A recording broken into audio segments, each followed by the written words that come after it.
Geothermal energy is a source of energy which is sustainable and renewable and is available around the world.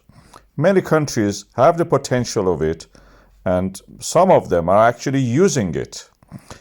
It works on the principle of sending a liquid to the depth and bringing it back to the surface when it is hot enough to extract the heat and power and turn a turbine which produces electricity for us.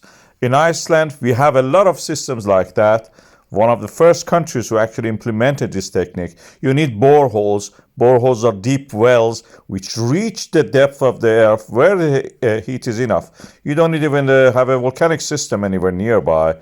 The depth increases the heat. In Svartsengi, we have both the depth and the magma source at the depth, which provides us with the energy. There are many boreholes in that area, and the boreholes can measure the pressure. When the magma on the Svartsengi arrives and is inflating there, the borehole 1 records high pressure. But the borehole 2 may not record it in other locations where the narrow part you can see to the center and the right.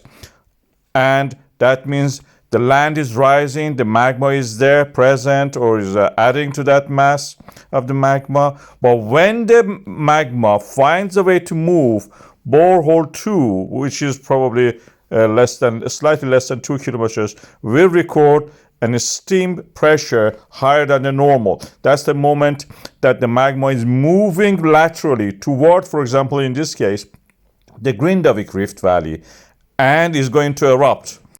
When such a thing happens, in the area which was right above the magma reservoir, we will have a decline in pressure. And that is what happened in the Svartsengi power plant recently. We had to evacuate the power plant, although it was a possibility that this is due to an error and maybe due to an error, but we could not take the risk.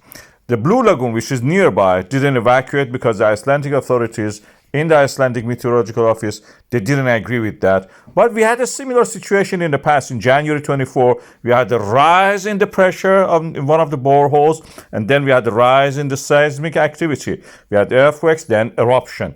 This was the eruption which actually sliced through the defensive wall to the right, you can see it here, of the Grindavik, and practically entered the boundaries of the town, burnt a few houses, and it was a dramatic situation. It may happen again. So we cannot take a risk. Geothermal power plants took the right decision to evacuate, and the Blue Lagoon also did the right thing by following what the Icelandic Meteorological Office was agreeing with that, and that's the risk is not still there.